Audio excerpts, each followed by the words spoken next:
My name is Jonetta. My name is Marquise. My name's Ray Champagne, and in 1979, I was sentenced to first-degree life in prison for a murder I did not commit.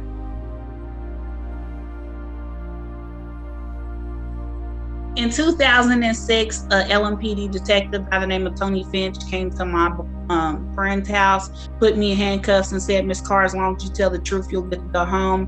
I was taken down to LMPD headquarters, left in an interrogation room for 11 and a half hours. I was told I was going to prison for effing life. I'm a danger to society and that he did not want me on his streets.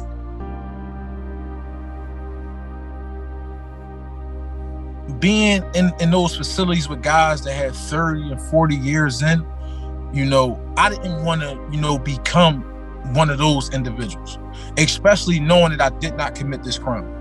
And it was evidence that clearly showed that I didn't commit the crime. 45 years in a real angry environment, and I was an angry person. And I can't be angry out here. I can't let them have my freedom. They had my imprisonment.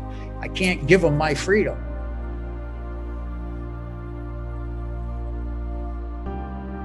In 2019, I was pardoned by Matt Bevin. I got a number from a private phone call, and it was like, "Hey, this is Governor Matt Bevin, this is Ms. Carr," and he told me that he was sorry and that he wanted to right the wrong that was causing my life, and that he was granting me a full unconditional pardon.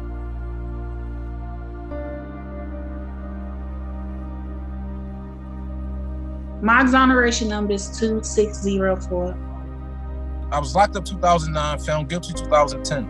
So from 2010 to 2016, I still had a life sentence.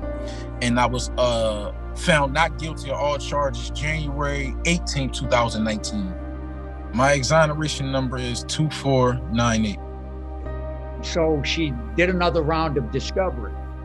And lo and behold, the prosecution had withheld several documents and testimony that exonerated me.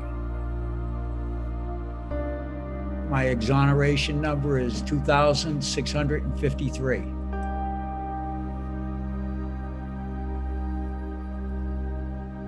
I'm Fernando Bermudez, and in 1992, I was wrongfully convicted for a crime I did not commit. In 2009, I was exonerated of this crime and freed. TV cameras were there and newspapers told the story. But who is there after the cameras go away and the pain of a wrongful conviction continues? How often does this happen? And just as importantly, why does this happen? And who gathers the information and stories like mine into a whole that is greater than the sum of its parts? The National Registry of Exonerations in 2012, with the help of goals of creating living archive of wrongful convictions and telling the stories of men and women who survived them, have now included my case. The registry can be used for research, public accountability, and policy change. And it could also lend a verification to the humanity of an actual person who this happened to.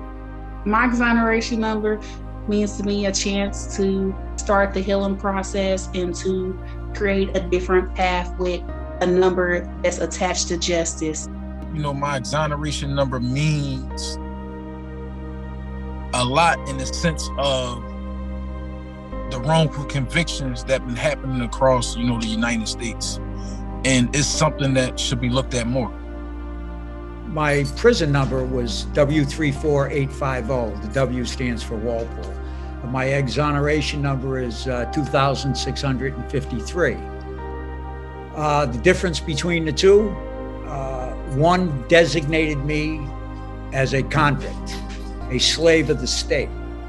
The other number represents freedom, my exoneration, my re-entry back into a life, a real life, as a full human being.